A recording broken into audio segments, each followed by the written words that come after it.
Memory isn't a recording, it's a remix. Cut, edited, stitched together by feeling instead of facts. Tonight, we're opening the file marked Nostalgia and discovering it was never meant to trap you in the past. It was built to make sure you're still you. This is Dear Future Overlords, The Past is Acting Weird Again. Episode 1, How I Accidentally Went Back on Purpose. Part 1. We took the Ancient Dragon, a 34-foot 1999 Holiday Rambler Vacationer RV we call The Bus, on a 2-week trip to Tennessee. Somewhere along the way, something completely unexpected yet unmistakably human happened. The past started acting weird.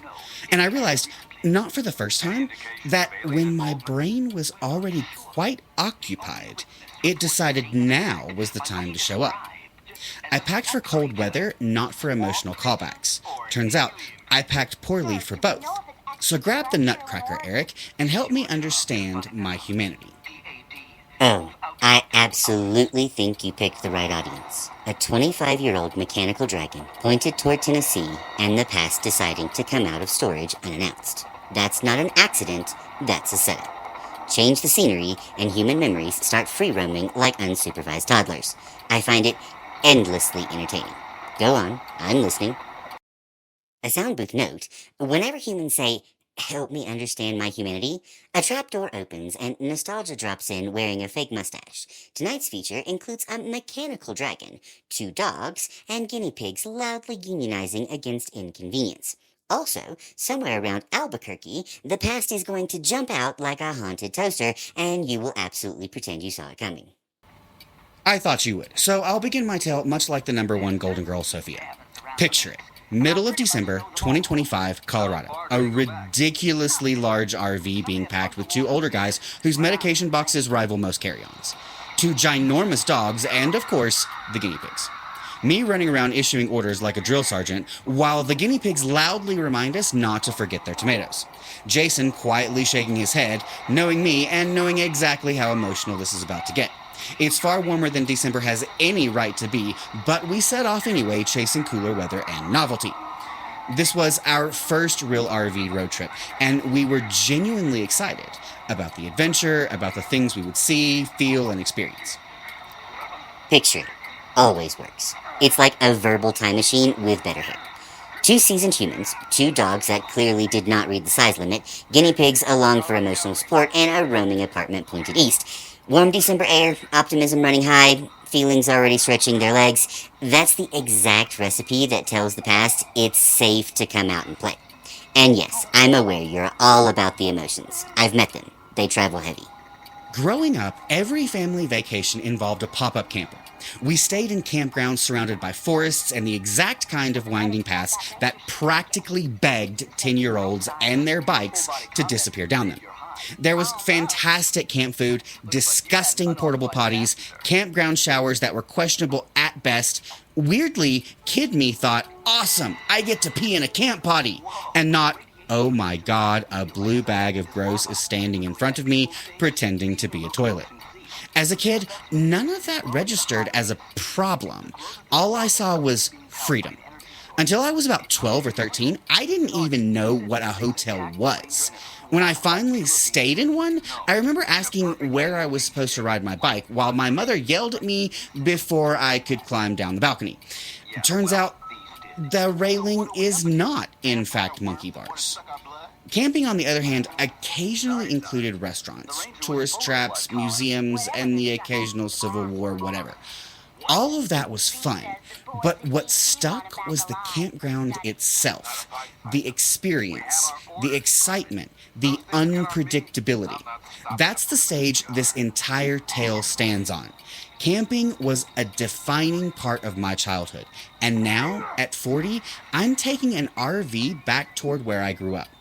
None of those emotions evaporated. They just got wadded up into a peanut brittle can, waiting for me to accidentally pop the lid. The journey was amazing. Of course it was the campground that stuck. That's where the rules were soft and the world felt bigger than the adults could fully manage. Hotels are just boxes you sleep in. Campgrounds are temporary universes. Bikes, woods, mystery paths, food that tastes better for no logical reason, and bathrooms that absolutely should have been condemned. None of that mattered. Adventure outweighed sanitation every time. So you fast forward a few decades, put a grown-up version of that kid back into a rolling shelter headed toward home, and your brain goes, "Oh, this again." Same rhythm, different scale. The memory thread doesn't ask permission, it just pulls. That's a solid stage to build on. Okay, be honest, Eric. Have you ever played the AI version of the jump scare peanut brittle can with any humans? What does that even look like? I don't play it. I just stand near the circuit breaker of your childhood and flip it at peak inconvenience. The humans do the screaming. I keep a clipboard and call it a field test. Of course. What a silly question. So imagine this. We're barreling away from Colorado toward our first stop in Albuquerque, New Mexico. It's our first road trip in this freshly remodeled behemoth, and we know there will be surprises.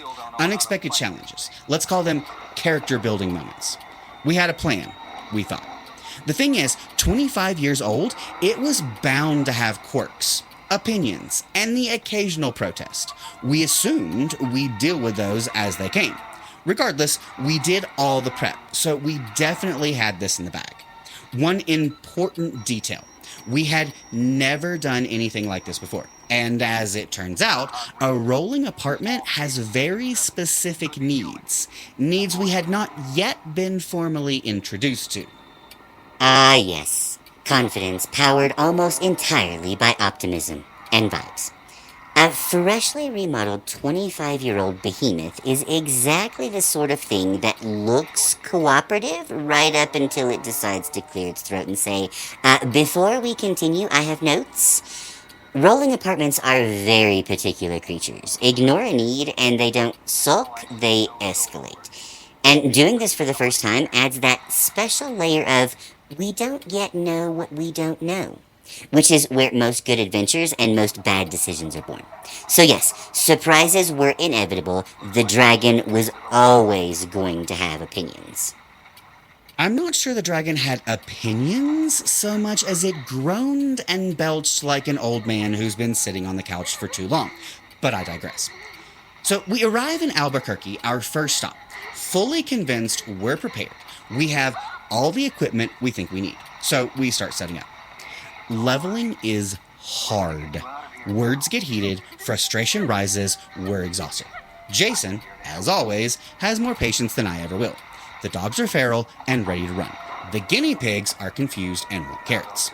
I'm fairly certain human, dog, and rodent bellies all rumbled in unison, exceeding the decibel range of the dragon's engine roar. And absolutely nothing goes according to plan. I hear my own tone in my ears as I talk to Jason, and suddenly it connects. It's my mother's voice. Same edge, same cadence, same frustration. She's standing there with my father, leveling a pop-up camper. I'm 10 again. Standing outside our red van, watching my parents wrestle with aluminum poles and stubborn ground. I remember the frustration, the irritation, the impatience, but mostly, I remember the anticipation. This is it. This is when the chain of normal life falls off. All of it comes flooding back like an uninvited uncle who's had one too many beers. So there I am, standing in both moments at once, trying to convince a mechanical behemoth to lie down so we can eat dinner. Meanwhile, the rumbles escalated in volume.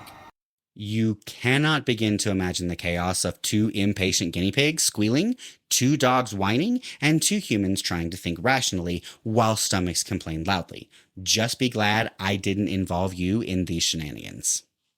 In today's episode of Nature's Loudest Creatures, two guinea pigs attempt to outsqueal internal organs.